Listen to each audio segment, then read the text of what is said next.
ప్రపంచ వార్తలను మీకు అందిస్తున్న ఎంఓ న్యూస్ కి స్వాగతం.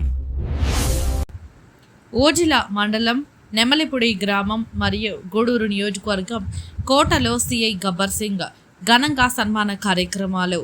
నాయుడుపేట కోట పట్టణంలో గతంలో సబ్ ఇన్స్పెక్టర్గా విధులు నిర్వహించి తన నిబద్ధత, నీతి, నిజాయితీలతో ప్రజల మన్ననలు పొందిన సర్కిల్ ఇన్స్పెక్టర్ వెంకటరమణ గారికి నెమ్మలపూడి గ్రామస్తులు కోటలో రాంబాబు ఆధ్వర్యంలో ఘన సన్మానం జరిగింది.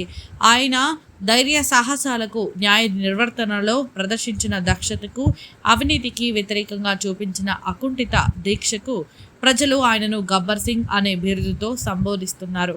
ప్రజల సమస్యలను తన సొంత సమస్యలుగా భావించి పరిష్కరించడంలో ఆయన ఎల్లప్పుడూ ముందుంటారు.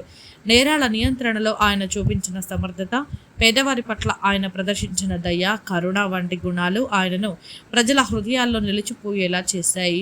ఈ సందర్భంగా వివిధ సంఘాల ప్రతినిధులు, ప్రజాప్రతినిధులు, పోలీసు పాల్గొని వెంకటరమణ గారిని సత్కరించి ఆయన సేవలను కొనియాడారు.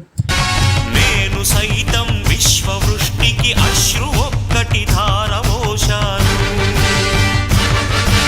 నేను సైతం భువన ఘోషకు వెర్రి గొంతుక విచ్చి మ్రోశాను,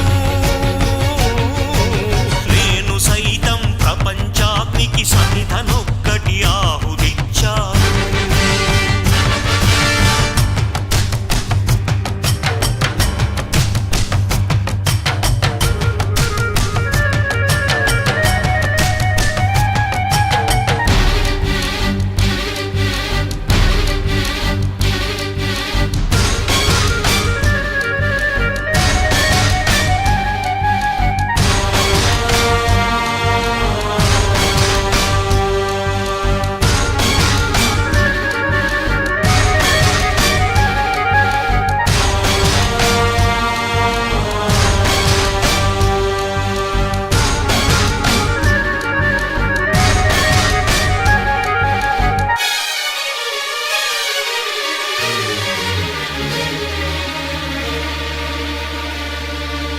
అగ్నినేత్రమహోగ్రజ్వాల దాచినావో రుద్రుడా, అగ్నిశిఖలను గుండెలోన అణచినావో సూర్యుడా, పరశ్వథమును చేతవూనిన పరశురాముని అంశవా, హింసనచగ ధ్వంసరచనను చేసిన ఆచార్యుడా, మన్నెం వీరుడు రామరాజు ధనుష్టంకారానివా, భగత్ సింగ్ కడసారి పలికిన ఇంక్విలాబ్ శబ్దానివా.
సత్యమేవ జగతికి నిలువెత్తు సాక్ష్యం నీవురా, లక్షలాది ప్రజల ఆశాజ్యోతివై నిలిచావురా, నేను సైతం ప్రపంచాగ్నికి సమిధను